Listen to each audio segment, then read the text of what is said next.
በዓለም ላይ በየዓመቱ ሚሊዮን የሚቆጠሩ ሰዎች በዚህ ዝምተኛ ገዳይ በተባለው ሃይፐርቴንሽን በተባለው በሽታ ህይወታቸው ይቀጠፋል።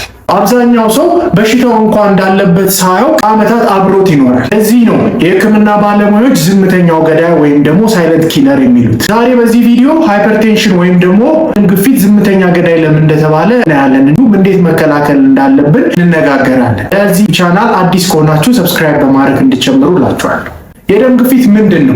ደምን ወደ ሰውነታችን በምታሰራጭበት ጊዜ ደም ቧንቧ ላይ የሚፈጠር ከመጠን ያለፈ ግፊት ከፍተኛ የደም ግፊት እንለዋለን። ከፍተኛ የደም ግፊት ትልቁ ችግር አብዛኛው ምንም ምልክት ሳያሳይ አንድ ታማሚ አብዛኛው የሰውነት ክፍሉ ኩላሊቱ ወይም የተለያዩ ሰውነት ክፍሎቹ ከደከሙ በኋላ ሊታወቅ ይችላል። የደም ግፊት እንዲጨምር የሚያደርጉና ለዚህ ዝምተኛ ገዳይ ለተባለው በሽታ ሪስክ የምንላቸው ወይም ደግሞ ተጋላጭ የሚያደርጉ ነገሮችን እናያለን። መጀመሪያው ከመጠን ያለፈ ውፍረት ነው ወይም ደግሞ ኦቨርዌይት የምንለው። ከመጠን ያለፈ ውፍረት ልብን በከፍተኛ ሁኔታ ስራ እንዲሰራ በማድረግ ያደክም ሲሆን እንዲሁም ደግሞ የደም ስር ግድግዶችን በማጥበብ ከፍተኛ ደም ግፊት ተጋላጭ ያደርጋል። ሁለተኛው የጨው አጠቃቀማችን ነው። በምግባችን ውስጥ የምንጠቀመው ጨው በሰውነታችን ውስጥ ያለን የውሃ መጠን እንዲጨምር በማድረግ የደም ግፊት እንዲጨምር ሊያደርግ ይችላል። ሶስተኛው የአልኮል አጠቃቀም ነው። ከፍተኛ አልኮል ለደም ግፊት መጨመር የራሱ አስተዋጽኦ አለ። ነገራችን ላይ የትኛውም የአልኮል ሌቭል አሁን ላይ ሴፍ የሚባል የአልኮል ሌቭል የለም። ዓለም ጤና ድርጅት እንዳሳወቀው ከሆነ ምንም አይነት ሴፍ የሚባል የአልኮል አይነት የሚሆን የአልኮል መጠን የለም።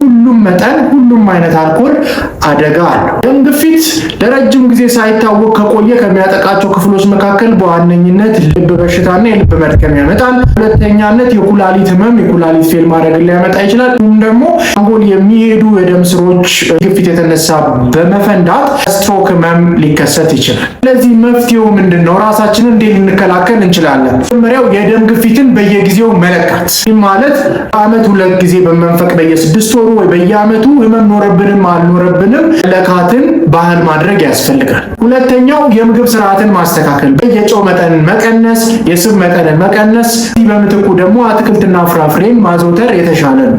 ሶስተኛው የአካል ብቃት እንቅስቃሴ ነው። በቀን ውስጥ ለ30 ደቂቃ በሳምንት ለ5 ጊዜ ቢያንስ ፈጠን ያለ እርምጃ ወይም ደግሞ ስፖርት መስራት ያስፈልጋል። ሁለተኛው የስራ ጫናን መቀነስ ነው። ስትረስ ወይም ደግሞ ጭንቀት የደም ግፊት ትልቅ አስተዋጽኦ ስላለው የስራ ጫናን መቀነስ ያስፈልጋል። ስለዚህ በደም ግፊት ምንም ምልክት ሳያሳይ ለረጅም ጊዜ ቆይቶ የተለያዩ የሰውነት ክፍላችንን ጎድቶ አንዳንዴም ለሞት ሊያዳርግ ስለሚችል ጥንቃቄ ማድረግ ያስፈልጋል።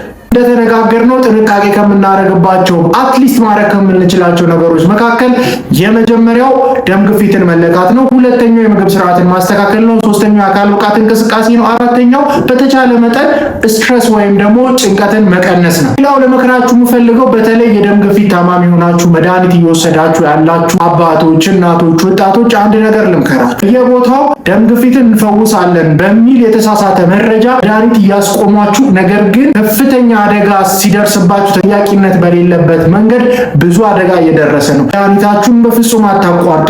መድኃኒት የጀመራችሁ ከሐኪም ጋር ያላችሁን ክትትል ቀጥሉ። አካችሁ ለህይወታችሁ አስጡ። እነዚህ የባህል ሐኪሞች ወይም ደግሞ አሁን ላይ በአዲስ አበባ ከተማ የሰፈሩ በሶሻል ሚዲያ የበዙ ከደም ግፊት እንፈውሳለን እንዲናረጋለን ከሚሉ ሰዎች ተጠንቀቁ። ልጆቻችሁን ጠብቁ። ልጆች፣ እናቶች፣ ባሎቻችሁን፣ አባቶች፣ ሚስቶቻችሁን፣ ልጆች፣ ወላጆቻችሁን፣ ዘመዳችሁን ከእንደዚህ አይነት የተሳሳተ መረጃ ጠብቁ። ባካችሁ ደም ግፊት አደገኛ በሽታ ነው። ደም ግፊት ልንቆጣጠረው ምንችለው ምግብ ልንቆጣጠረው ምንችለው ልንቆጣጠረው ምንችለው ነገር ሆኖ ነገር ግን በመዘናጋት ህይወትን ሊቀጥፍ ይችላል። ባካችሁን ጥንቃቄ አድርጉ።